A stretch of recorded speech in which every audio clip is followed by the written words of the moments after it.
What's up, what's up, what's up? I'm Derek Robinson. I'm Crystal Robinson. And this is All Things Marriage, installment number 1.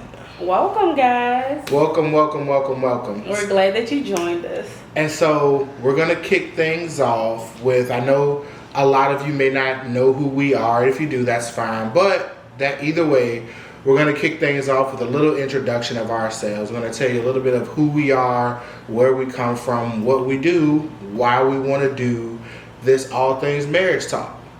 Yep. Well, I'm Crystal. I'm 32, and I am originally from a small town called Chase City, Virginia.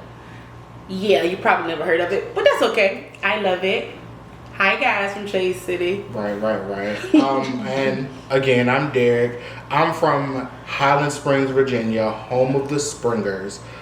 31 years old, 31 years young. I'm not claiming old yet, although I feel it sometimes. Got the achy bones, but all that's besides the point. 31 years young, from Highland Springs, Virginia. Go Springers, Springer Nation all day, born and bred. Okay, well, go Springers, I guess. So we have been together 5 years, going on 5 years. We've been married going on 5 years. We've been together for about 8-ish. Yeah. Closer to 8. Yeah. We officially started dating in college. Well, when I was in college, I was at Virginia State University, home of the Trojans. And I went to North Carolina Wesleyan. Go battling Bishops. HBCU love, right? For me anyway, that's not HBCU. Yeah. But yeah, we started talking when I was in college. And yeah, so we've known each other all our lives, pretty much. We went to the same church organization. Some of you guys that are listening to this know that his father is the bishop. Go Bishop Robinson, love you. Right. And his mom is First Lady Lisa Robinson, love you guys. And he was a minister before that. My dad was a minister, not me. Right. Also, quick little plug, the organization is SAPA, Sabbath, Apostolic, Pentecostal, Assemblies, where my father, Bishop Gilbert Robinson, is bishop and overseer. Former bishop, Bishop Willie Suggs, God rest his soul, great man of God. Yes. So we've known each other all our lives, pretty much. Funny story, his dad and his dad and my sister actually tried to hook us up, or I guess speak into our future. Right. When he was still in high school. I think I was in college. So it's a little funny story that we like to reminisce on, as well as he did try to talk to me when I was in college and he was in high school still. Yeah. So let's be clear. We're both from Virginia. Yes. Virginia has this nice little interesting rule that if your birthday is after a certain month, meaning it's after September, then you can't start elementary school at 5 years old. You have to wait until you're 6. Don't ask me Virginia rules. Yeah, that's... Oh, you said, okay, never mind. And so because of that, when I should have been in college, I was still in high school because my birthday was late. So when I was trying to talk to her the first time around, she assumed that I was still a toddler in diapers, and because she was in college, she was a sophomore. Because he was a senior in high school and I was a sophomore in college. So I mean, guys, you understand. But we're only a year apart. That wasn't. We can do math. We're only a year apart, but I was still a toddler in diapers, all of that. And she thought I was a little kid. She thought I was childish. It's okay, she didn't want me. No, we telling you. She didn't want me, and I was just like, look, you gonna be my girl. He did say that. Point blank, period. He did say that. I ain't gonna say whether you want to or not. That sounds terrible. I was about to say, yeah, it sounds a little bit of raping. Right, but fast forward, you know, we talked for a little bit as like just, hey, how you doing? Communicating. We were friends. Fast forward, we stopped talking. 4 years later, she hits me up. I just said, hey. Hey. Haven't talked to you in a while. What's good? Haven't talked to you in a minute. I don't know why we stopped talking. I don't know. I just remember I used to enjoy talking to you. So how you been? Right? You didn't have to put emphasis on the you. No. That's what it was. And then a year after that, it's just like, so you haven't asked me to be your girl in a while. Wow. I'm telling all the tea. All the tea. First and foremost, you can't just say it like that. Because he had been asking, we had been talking for a year at this point. Just talking on the phone, hanging out. Right. And I was just like, I'm not for the girlfriend, boy. I'm not even for the relationship. I was taking time to get my life together. And he had been asking, and he was again saying, you're going to be my girlfriend. You're going to be my girlfriend. So he hadn't asked me in a while. So, you know. Right. And so, you know, hadn't asked in a while. A couple months go by. We friends, getting to know each other, all of that.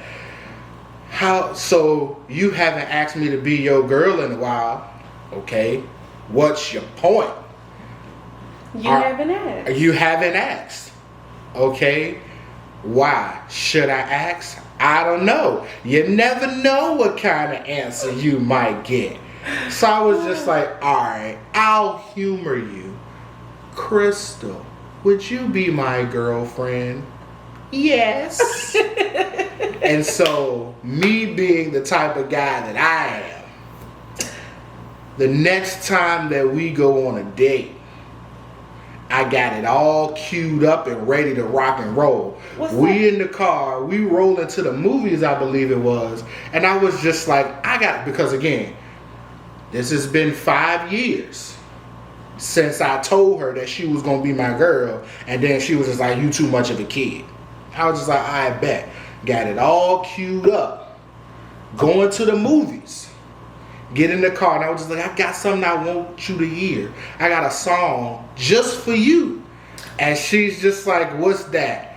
Turned on the Jamie Foxx wedding song. Says, well, it's been 5 years. Okay. I can't hold back. I forgot. These tears. See, were you crying? It's the point. It's the point that it was 5 years since I told her, and it was just like, I'm just saying, I know what I'm talking about. Well, we're here now. And that is a great segue into our topic for today. Yeah, so why did we start a podcast? I mean, we've only been together for married almost 5 years. And are we experts? No. Also, this isn't the segue that I meant, but it's okay. What segue was you talking about? Segue into, how do you know that I'm the one? No. That's not the segue. Oh, I thought it was a good segue. I guess I was wrong. Alright, why do we want to do this podcast? Okay, keep going. Go. We're good. I can't with you. Why are we doing this this podcast? Because we're not experts. We've only been married for almost 5 years, but I think we've learned a lot in the time that we've been together. Right. Not just married, but actually dating. I think a lot of people look from the outside in and think that we have, I'm not going to say they think because I don't know what people think, but we've gotten a lot of feedback on our marriage that, you know, people think that we're this perfect couple or we don't have any issues. I'll say that. Now, maybe not perfect couple, but we don't have any issues or we haven't gone through things. But I think a lot of the issues, quote unquote issues that we did have were prior to, right, when we were getting to know each other, when we were dating. That was a part of the whole 1 year of just talking, right, and right. not actually being together was, right. Trying to work out the kinks within myself, right, as well as yourself, before we got into an actual relationship. Right. And so that being said, the reason that we want to do this podcast that we've been talking about and that we've been working on and kind of workshopping and brainstorming about, the reason we want to do this is because we want to share with others and learn from others the highs and lows, ups and downs, the wonders of marriage and relationship as a whole, right? We see other young couples, other older couples, rookies and seasoned veterans going through this thing that we call life and this thing that we call relationship, and we see the struggles, and we're hoping that our story and our lives and what we learn can help someone else, as well as what others have learned can help us. Yeah. And so we're hoping that through this journey that we're calling all things marriage, which is really all things relationship, it's all things love, it's all things partnership.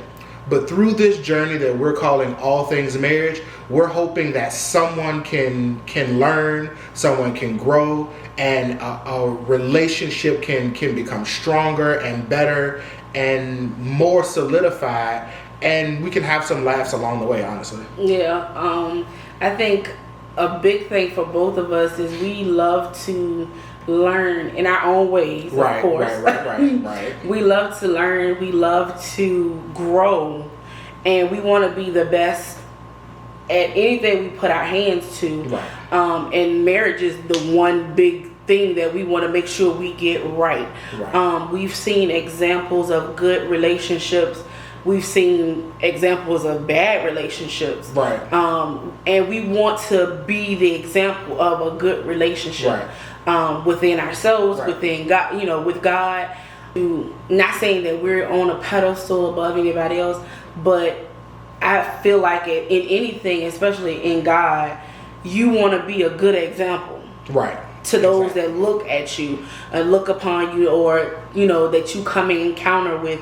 You want to be a good example. Nobody wants to be a bad example of anything, especially if it's something that your heart desires to have, to be in, to begin to start to mold and build. You want to be good at that. Right. So that was one of our decisions in creating this podcast, is so that we can share the love and the strength that we have found within our marriage, within our relationship with others, and to encourage you that marriage is honestly what you both make it. Exactly. And it's gonna be what you create.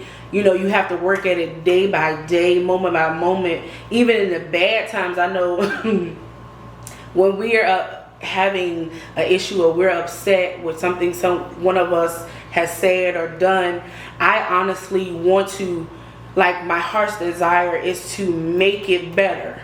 Even if I'm wrong, my heart's desire is to make it better. Right. Even if I feel like he was wrong, my heart is to make it better, because at the end of the day, the goal is to have a happy, healthy, loving, strong marriage.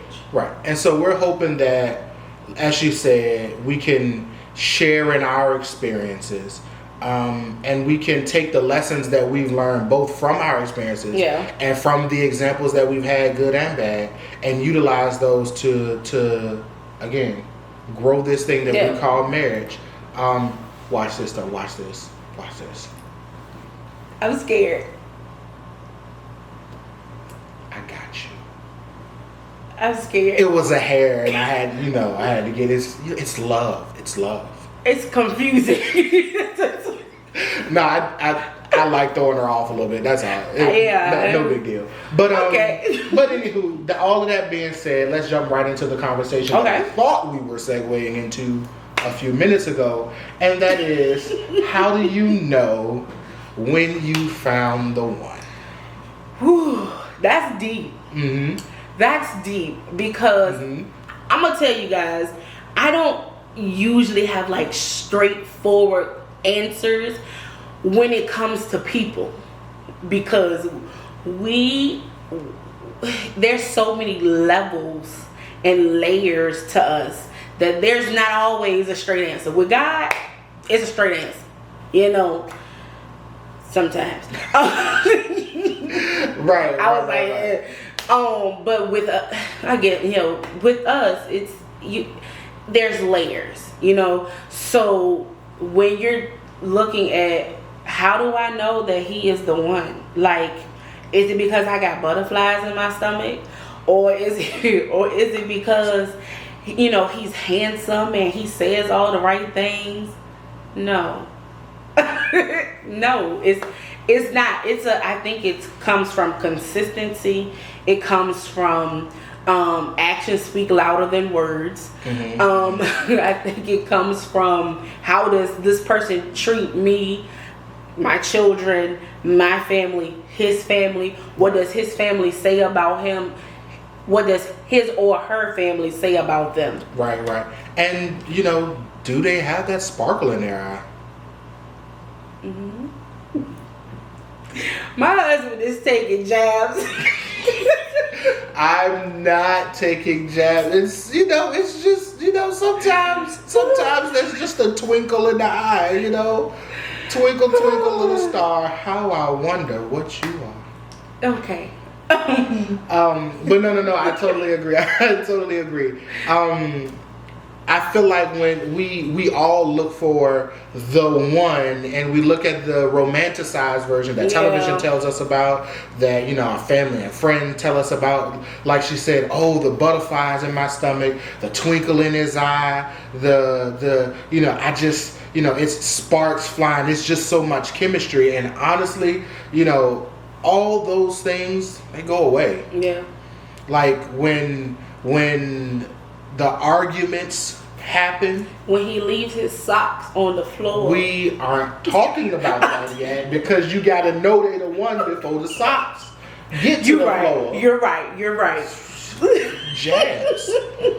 I was talking about the butterflies after they go away. Hopefully they stay there until after the winter. Right. But no. But for real, the butterflies and things go away. Like, when you're dating, when you're getting to know each other, you have disagreements, you have little arguments, little spats, and the butterflies aren't there when you're at each other's throats, right? The twinkle in the eye is no more twinkle when you're mad. It's more like flames. You know what I mean? And so how do you work through those situations? Do you work through those situations? And when you come out on the other side, for better or worse, how do you know that this is the person that you're gonna stick it out with? You know, because we've all been in multiple relationships on different levels throughout our lives, and whether it's business relationships, whether it's you know, intimate, like love relationships, whether it's friendships or whatever, we've had those relationships, and sometimes those arguments and those disagreements, they hurt, and they cut, and they're lingering, and they're lasting, and sometimes you can't get over that. How do you know when you have one of those moments? How do you know, okay, I can get over this, or maybe I can't get over this right now, but it's worth putting in the energy and the effort. And for me, it's all those things you said. How does this person make me feel that I want to get over it? Like, does this person make me feel like I want to grow and build through this? Right. Because it's kind of like we relate it to the relationship with Christ.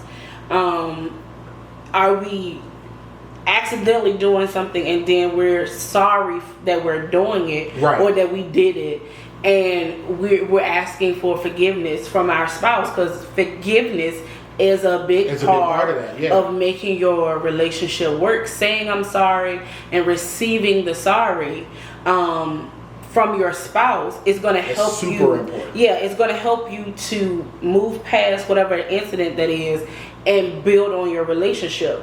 Now, if your partner is consistently doing something, I think it's a saying about never cry twice over the same thing, or never allow like from somebody else. Don't allow them to make you cry twice, right, regarding the same thing. It's the whole fool me once, shame on you, right, fool me twice, shame right, on me. Right. So if I'm always crying because my partner is constantly,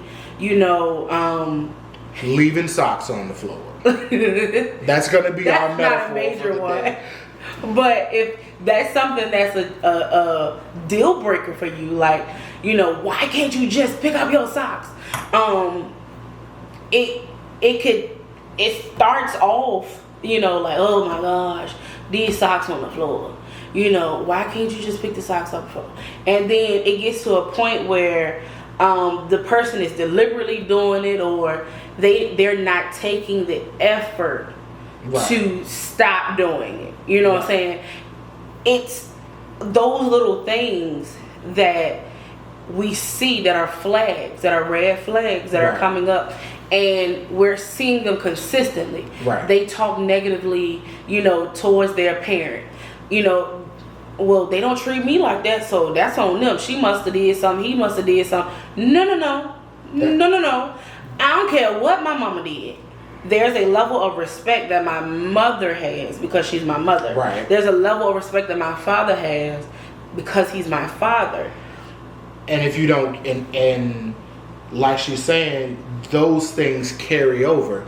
Even though you may not see it in your direction right then, that doesn't mean it's not coming. You just haven't pushed that button. You just haven't pulled that trigger. Right. And this is not a negative on to look down on a different relationship or whatever the case may be, but it's one of those things of when you're really looking to find who the one is, you have to be cognizant, you have to be mindful of these things and say, hey, is this good thing or this bad thing? Because it works both ways. Right. Is this good trait or this bad trait a character trait that I'm okay with or that I'm not okay with? Or is it just a one-off incident? Because again, sometimes things happen and we act outside of our normal character. Again, we come across triggers that we never knew we had. Yeah. And we act outside of ourselves. But then you have to stop and you have to look and you have to analyze and say, is this a character trait of this person? Or if this is circumstantial based on the instance now. And if it is circumstantial, what's the character trait that drives it? And is that something that I'm willing to deal with long term? Or is that something that that I'm okay with, or that I like, that I dislike? Is that something that this person is willing to work on and develop and nurture and grow in the positive or the negative direction? And which traits can we deal with, and which traits can we help that person in? If we're going to stay in it for the long haul, how can we contribute in the positive direction? Yeah. And another one is checking their morals and their values. Right, true. In your relationship, in their relationship with others, religious backgrounds, are they faith-based? Are you faith-based? All of those things plays a part because... Do your faiths line up with each other, or are they contrary? Yeah, because those things play a part in how you run your day-to-day household with one another, and then adding children and adding other people in your, your relationship, which I would advise against. But but you know, you have so many opinions, so many ideas that will come in your relationship. So you want to make sure that, you know, you're not married to a daddy's girl who wants to hear everything her daddy has to say, and her daddy's word is the end all be all. And if you say something different, I go with what my daddy said. Or a mama's boy, and he can't move without his mama. You know, he has to always get his mama opinion. And it's just like, wait a minute, now I'm struggling against your parents, and that's not how it should be at all. Right. We are in this together, and we are in this solely on our own. Because nobody lays down at night with you. Nobody's supposed to. But your spouse. Nobody is there building with you except for your spouse. So you want to make sure all of those things, and you definitely will learn some of these things as you go, because we change and we adapt and we grow. So you always have to be on the lookout for those flags when they do come. So let's bring it to a quick little close. Mm-hmm. Let's bring it to a head and answer this question for me. How did you know? What was the trigger? Guys, go ahead. Can I finish the question? How did you know, or what was it that let you know that I was the one for you? Should I give him the politically correct answer, guys? Just no. Because he wants a specific answer. No. How did you know? Really? How did you know? I knew that Derek was the one for me I don't think it was a specific when. Again, he wants a politically correct. He wants one answer. No, I'm gonna say that. I don't. It's. I knew because his consistency, as well as he wants an answer. I know. All right, I'm just gonna look at you guys. Go. Thank you. I knew because of his consistency and his heart to do right. Again, we had our stuff in the beginning when we were dating or whatever. But I saw his desire to do right by me. His desire to grow with me. The steps that he took to make sure that we were, you know, engaged and to get married. Our conversations, honestly, very in the beginning, because I was living in North Carolina, guys, 2 hours away in Rocky Mount, North Carolina. His desire to drive 2 hours one way every weekend. He says every weekend, but my sister says every weekend. Okay. Too, so. Okay. I was going to say, Tiffany, if you out there, she's gonna be in the conversation. Drop it in the comments. It was every weekend. After a certain point, it was every weekend. But he drove 2 hours one way. Right. Just to come spend time with me. And it wasn't just me. He came to spend time with me, my family, you know. So it was just his drive and desire to say, I want to. And I mean, clearly he tried to talk to me earlier on. So it was a whole bunch of stuff. And then one day, he came into my aunt's house when after I had moved to Richmond, and he walked into the kitchen, and there was just like this one right here. twinkle in his eye. It was this one that I had never seen before, and I just fell all in love with him all over again. I had just got my hair cut. He was waiting for that answer. I had just got my hair cut, you know. I can't really grow facial hair, so I can't say I had this lined up all nice, but you know, the hair was nice and smooth, waves was killing, you know, had the earring popping a little bit. The lighting was just, you know, it was all. This is what I have to deal with, guys, all the time. So I guess I'll answer the same question since Okay. I asked it of you. Let me hear it. So for me, and it's interesting that you say, the willingness to do better and to change and to grow alongside you. Because for me, it was even in my foolishness, in my youthful years, the ability to look past the foolishness and to see the underlying desire to be better and to do better, and the willingness to help me grow and better myself in ways that I didn't necessarily even think I needed to be better in, and that I was content in, even when we weren't in the best place in our relationship. It was, hey, look, I mean, we may not be this, is, that, and the third, but this is still an issue for you, and you need to work on it, because whether it's me or whether it's somebody else, this is a problem for you. And if you can't heal from this, then you can't grow even beyond. So you need to take these steps to grow here. And for me, that was just like, okay, like, all right, cool, you want me to do better, great. But it was the concept of, I want you to do better whether I'm here or not. That for me says, okay, this is somebody that's really looking after and want my best interest. And you don't find that often. I mean, yeah, I want to be with you, I want to talk to you, I want us to, have our little thing.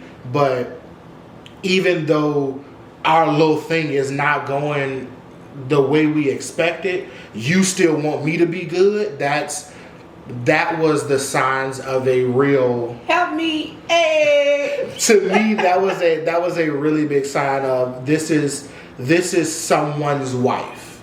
Oh, right. That to me, that was the trigger of, this is someone's wife. You can either make her your wife or or not, but this is someone's wife. This is and more so than someone's wife, this is someone who you need to keep in your life, right? And as a matter of fact, and I'll tell this little story, and then we'll go ahead and close it out for today. One of the things that let me know, even when she reached out to me, when she hit me up, I was in a pretty bad mental space in my life. I was going through some things, I was going through some things, and I just wasn't in a good place. And she reached out and was just like, hey, what's up, blase, blase, blah. And I was just like, yeah, I mean, it's all good. I'm not feeling my best or whatever, but I'm straight. I'll be good. And her response was, well, do you want me to pray with you? Because, I can't help you, but I know God can help you. So let's pray about it, and we'll pray about it together. And it was just like, yo, all these friends and different ones, people that I've grown up with church and stuff, and then, friends from school, no one's at that point really looking or even caring what I'm going through. And then for you to come out of nowhere and be like, let me see how you're doing. Oh, you're not doing okay. I can't help you, but here's a remedy. It was just like, yeah, I need to keep this person around. So that was... So that was when I knew, like, yeah, do what you can to make this work. And if it doesn't work, then it doesn't work. But you do what you got to do to make this work. So, yeah. Ladies, I mean, not mad, but you get you one. Get you one. Anyway, so, just to wrap it up again, the primary topic, how do you know that person's the one? Look for somebody, and this is not for everybody, maybe, this is what worked for us. Look for somebody who you can build with. Look for somebody who you want to build with and wants to build with you. Yeah. And you're willing to push through the hard, both are mutually willing to push through the hard times and grow and learn from those to build a solid foundation. And take your time. Yeah, and as Bishop James Manigault Jr. from PWLM, Preparing the Way of the Lord Ministries. link will be in the bio, has said in one of his sermons, change is a supernatural experience. So it's going to be uncomfortable. Right. So find you somebody who's going to pull that change out of you, that expects change from you. One of the biggest things that we have lied to ourselves about is that we should be able to find somebody who loves us for us. But you might be good by yourself. Right. You may be good by yourself. Maybe. But when you partner with someone else, there's change that has to happen. Right. And so find somebody who won't give up on you. Right. I don't say abuse them and don't let them abuse you, but that wants to pull that change out of you and wants to change themselves for the better. You know, so find someone you're willing to be uncomfortable with. Yeah. And then what I'm hearing, find someone you're willing to be uncomfortable with, and then find someone who will love you for you, but wants to love you for better than you. Yeah. Right. That's good, baby. That wants to love you better. You know. I got to workshop that. I'll put something in the a thing up later. Yeah, we're gonna workshop that because it was up here, but it didn't come out right. You did good, baby. All right. Anyway, this has been All Things Marriage. And we hope that you got something from this video. Right. And if you did, drop us a comment telling us what you liked about it. Give us the thumbs up button. Make sure you subscribe and hit the bell notification, the bell icon, so that you can get notifications for all of our new content coming out. Share our page with all your family and friends and your loved ones. Let them know. Follow us, excuse me. Sorry. Follow us on IG and Facebook. Right, and let everyone know that this is All Things Marriage. We'll be back at you every single week on Wednesdays. Yeah. New content releasing every single Wednesday. You don't want to miss this, guys. It's gonna be lit. Yeah. All Things Marriage. See you next time. Bye.